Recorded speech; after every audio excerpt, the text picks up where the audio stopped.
পরপর তিনটি এমন সংখ্যা নির্ণয় করো যাদের যথাক্রমে 2, 3 ও 4 দ্বারা ভাগ করার পরে প্রাপ্ত ভাগফলগুলি যোগ করা হলে সমষ্টির মান পরবর্তী বৃহত্তর সংখ্যাটি হবে।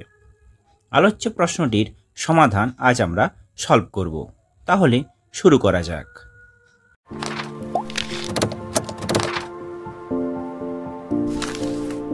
আমরা জানি পরপর সংখ্যাগুলি অর্থাৎ ক্রমিক সংখ্যাগুলি ক্রমানুসারে এক করে বৃদ্ধি পায়। সুতরাং আমরা ধরতে পারি তিনটি সংখ্যা x, x+1 ও x+2। এখন প্রথম সংখ্যা অর্থাৎ xকে 2 দ্বারা ভাগ করলে ভাগফল হবে x/2।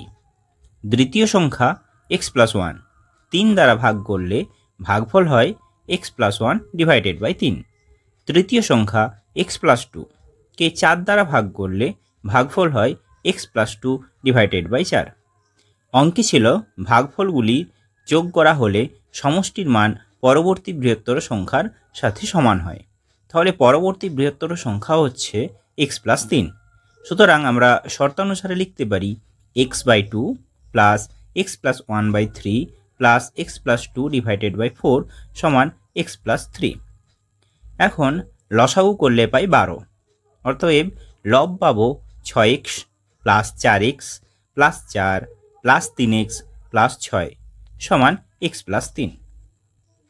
উপরের লব ক্যালকুলেশন করলে পাবো 13x প্লাস 10 সমান 12, কোনাকুনি গুণ হয়ে গেলে 12x প্লাস 36।